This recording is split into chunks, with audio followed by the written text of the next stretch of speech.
Very good morning and welcome to this Monday morning's edition of Yes 101's Visual Radio. Bringing you the news, I am Hashini Patirana.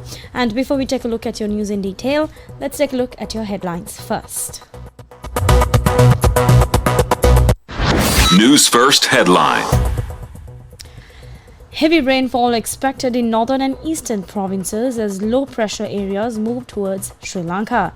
Farmers urged to report crop damage from rainfall before tomorrow. Consumer Affairs Authority launches inspections of rice mills as President sets maximum retail prices. In international headlines, Assad in Moscow after fleeing Syria and will be given asylum, says Russian state media. And in your sports, it's cricket. Sri Lanka staged late comeback with bat to keep South Africa series alive.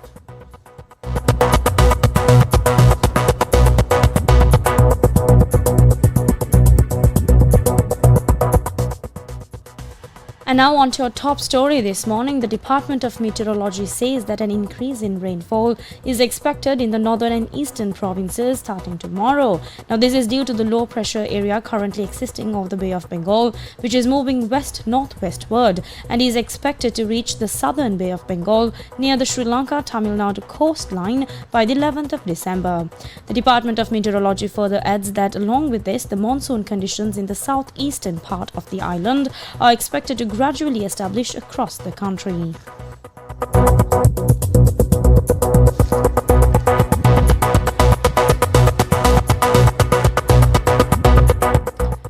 In more local news, the Agricultural and Agrarian Insurance Board has informed farmers that they should report any crop damage that was resulted by the recent heavy rainfall experienced in the country before tomorrow. The area of cultivation lands considered to have been damaged due to the heavy rains exceeds 390,000 acres. 390,000 acres.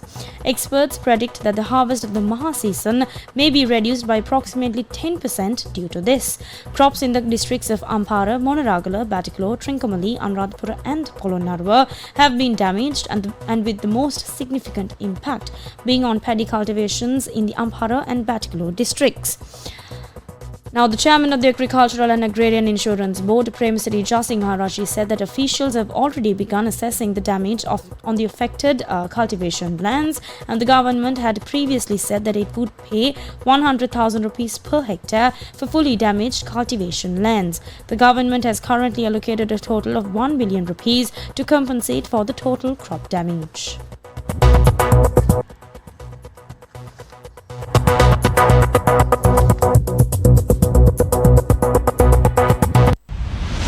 International news.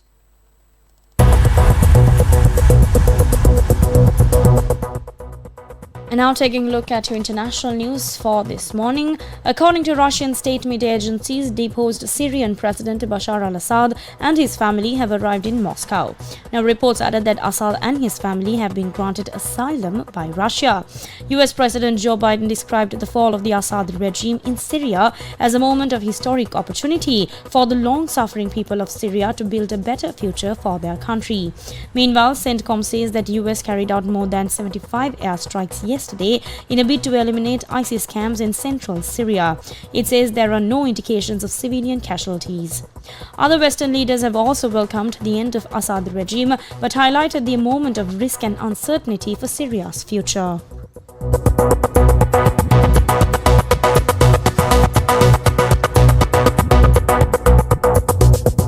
Sports news.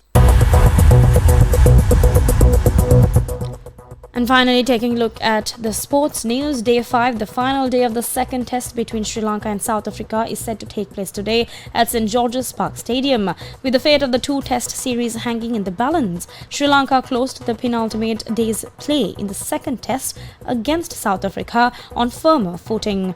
Chasing 348, the visitors had lost 5 wickets at the score of 122 before captain Dhananjay De Silva combined alongside Kusal Mendes to amaze 83 runs runs for the 6th wicket.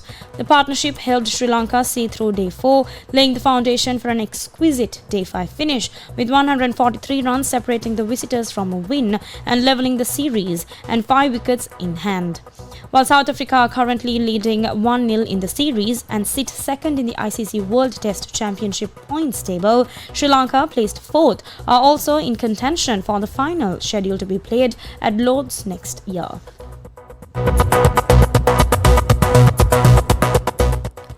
And with that, we wrap up this edition of Yes 101's Visual Radio. I'm Hashni Pathirana. Thank you for watching and stay tuned for more of the very latest.